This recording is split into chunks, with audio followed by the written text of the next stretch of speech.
今日好想同大家傾一傾咧，講一講嗰個關於咧揸巴士咧，係咪真係好容易會傷到人啦？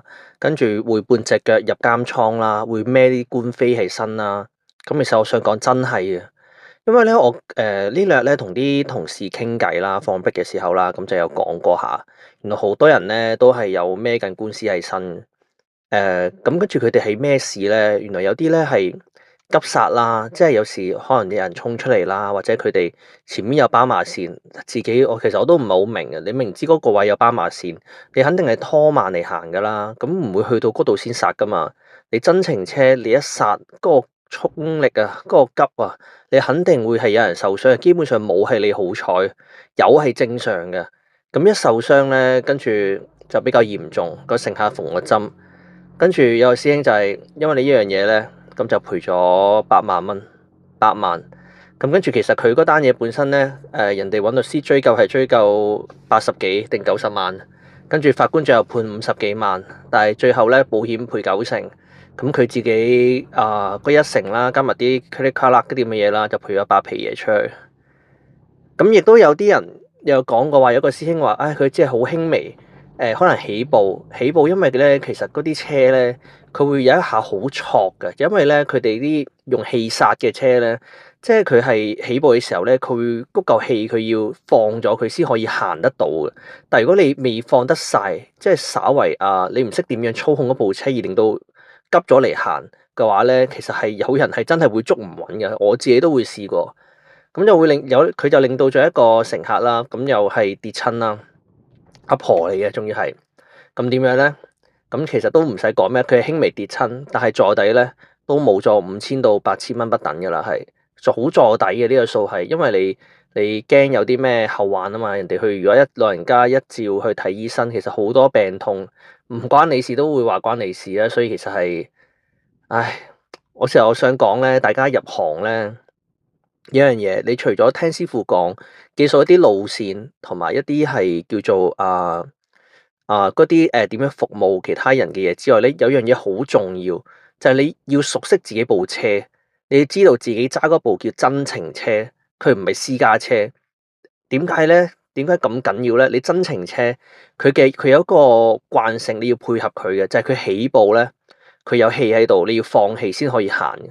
係咪做足呢個措施啦？甚至你係可能要下下都要拉手剎啦，你自己驚係咪？跟住咧，佢嘅反應咧係會慢0.5秒嘅，即係你起步嘅反應啦、剎掣嘅反應啦、開門嘅反應啦，你全部都係做咗之後0.5秒後先會有反應嘅。所以呢個誤差咧就好容易會令到啲人受傷。踩剎掣亦都係一樣，記熟自己條路線。你自己條路線咧，邊個位有斑馬線，邊個位有讓線，邊個位有 stop 位，即係你一日可能行6、7轉、7、8轉咁樣，你翻幾日一個星期，其實你應該係會好熟自己條線。你記熟自己條線，斑馬線位喺邊，跟住讓線位 stop 位喺邊，你唔好理嗰條斑馬線多唔多人行，總之你差唔多到，你就印住個剎掣，係啦，拖住佢嚟行。咁咧，如果你真係拖住佢嚟行咧，萬一有人衝出嚟，你再耷落去咧。其實呢個唔會叫急剎嘅，叫做係剎得快咗少少啫。啲人係唔至於受傷。但係如果你係俾住油門嚟去踩剎掣咧，我同你講100%瀨嘢，係100%。所以大家要認識自己部車，起步嘅時候部車嘅衝力係點樣嘅，跟住你印住剎掣嘅時候咧，個車速係慢咗幾多啊？有冇個引擎有冇靜落嚟啊？係咪？你踩剎掣一定係要個引擎靜落嚟，你再踩先係屬於係安全同平穩嘅。要提前去拖嘅，其實個車速唔會慢好多嘅啫。因為呢啲真情車咧，你有啲人成日話我想快啲，想快啲，其實快乜鬼啫？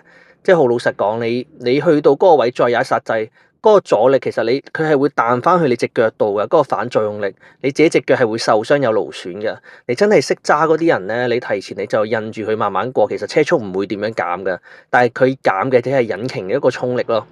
跟住去到差唔多嘅時候，你再大力少少，佢就好自然咁樣停落嚟，係好舒服，亦都冇乜作用力去你自己身上噶。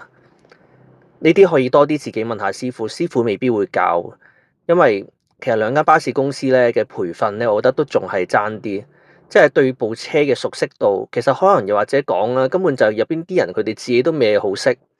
或者係好識嗰啲人，好識嗰部車嘅操作慣性嗰啲人咧，即係嗰啲大師傅咧，佢哋又未必識點樣去教，係咪啊？跟住你辦公室嗰啲人咧，office 嗰啲咧，又未必會去好重視呢樣嘢，因為佢哋都唔了解，佢哋都可能有啲人甚至都覺得你只不過係普通揸車啫，我自己揸私家車都係咁揸啦，你只不過有個牌啫，有啲人會咁樣理解嘅，其實錯晒，我同你講係真係錯晒。唔該大家真係認識自己部車嘅操作係咪啊？佢咩情況下踩剎掣，咩情況係點樣，有翻個自己一個標準去做。跟住認識自己條路線係咪啊？邊個位特別多人，邊個位有斑馬線讓先 stop 位，跟住邊個位係啦，即係就算再講白啲，邊啲位有 cam，自己多啲注意下係咪啊？保障翻自己係啦。咁我唔知道呢一排多唔多人咧已經係考咗牌啦。咁我睇下嚟緊，我可能會想考慮出一啲比較關於係點樣可以令到自己更加安全地駕駛嘅一啲短片。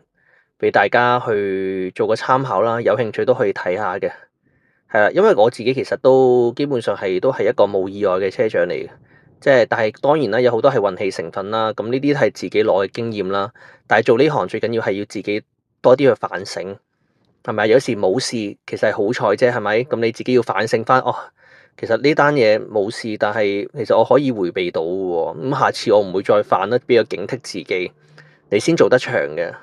你真係要係上手，又變成一個大師傅，係需要一啲時間嘅。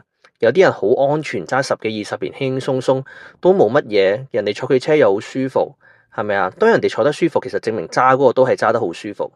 唔好俾啲時間去束縛自己。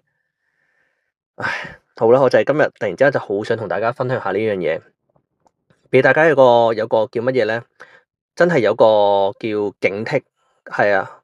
大人包返工，即係有時少少嗨碰碰係正常嘅，攰啊唔留神。但係呢啲嚴重嘅嘢，大家唔該去避免一下，真係注意一下，唔好到時先嚟喊。OK，好，係咁多，唔該晒。